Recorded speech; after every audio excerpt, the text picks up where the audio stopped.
Bem-vindo ao canal Lê para mim, Robô. Aqui apresentamos a leitura facilitada das leis brasileiras, com linguagem clara e objetiva. Durante os áudios, a versão oficial da norma, a chamada Lei Seca, é exibida ao fundo. A fonte utilizada está disponível na descrição. Este conteúdo é de caráter informativo e educativo, não substitui a leitura da lei, nem constitui orientação jurídica. É um recurso complementar para revisões de concurseiros. E aí, pessoal?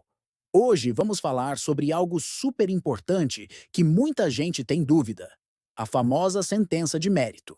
Sabe quando você está envolvido em um processo judicial e fica ansioso para saber o resultado final? Então, a sentença de mérito é exatamente isso. É aquela decisão do juiz que vai direto ao ponto e resolve o principal assunto do processo. Imagina só.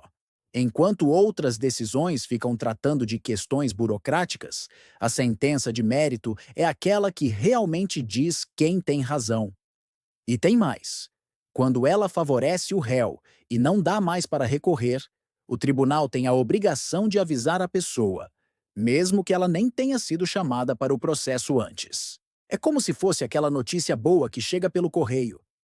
Olha, aquele processo acabou e você ganhou. Interessante, não é? Então, vamos agora para a leitura facilitada. Leitura facilitada seguida de exemplos práticos do Código de Processo Civil. Artigo 241. Tema: comunicação da sentença de mérito proferida antes da citação. Caput. Regra geral. Se uma sentença de mérito for proferida em favor do réu, antes mesmo de ele ser citado, o escrivão ou o chefe de secretaria deve comunicar formalmente o resultado do julgamento ao réu. Exemplo 1. Um autor ajuiza a ação de cobrança contra Pedro, mas o juiz entende desde o início que o pedido não procede, por exemplo, porque a dívida já estava paga. Nesse caso, o juiz julga o mérito da causa e dá razão a Pedro antes mesmo de ele ser citado.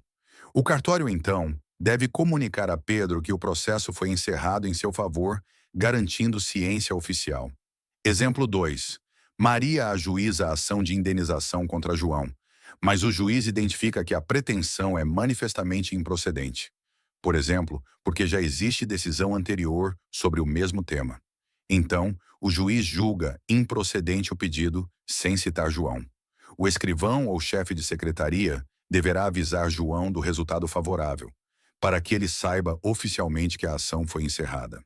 Agora é hora de praticar. Questões para fixação. Confira as questões que preparamos especialmente para você. Questão 1. De acordo com o artigo 241 do CPC 2015, caso transite em julgado sentença de mérito favorável ao réu antes da citação, compete ao escrivão ou chefe de secretaria: A. Comunicar ao réu o resultado do julgamento. B. Intimar o autor para apresentar nova petição inicial. C. Dar baixa no processo sem qualquer comunicação. D.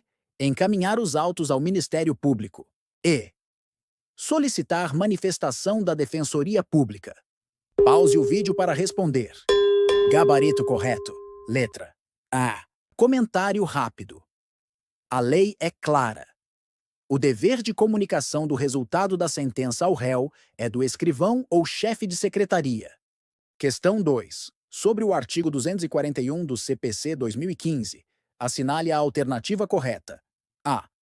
A sentença de mérito favorável ao réu antes da citação dispensa comunicação ao réu. B. O juiz é quem deve comunicar pessoalmente o réu do resultado do julgamento. C. O trânsito em julgado só gera efeitos após a citação, independentemente do mérito.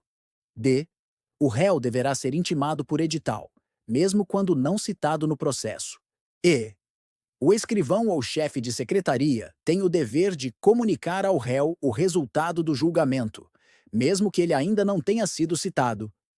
Pause o vídeo para responder. Gabarito correto. Letra E.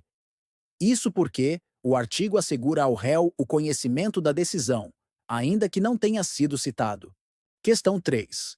Nos termos do artigo 241 do CPC 2015, quando a sentença de mérito favorável ao réu transita em julgado antes da citação, A. Deve ser comunicada ao réu pelo escrivão ou chefe de secretaria. B. É dispensada a comunicação, pois não houve citação válida. C. A comunicação deve ser feita ao autor e não ao réu. D.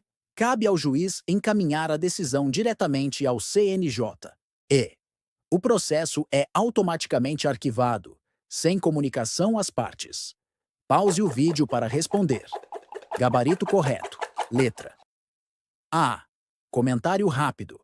O dispositivo protege o réu, garantindo que ele saiba da decisão favorável, mesmo sem ter participado do processo. Acesse nossa playlist. Bons estudos!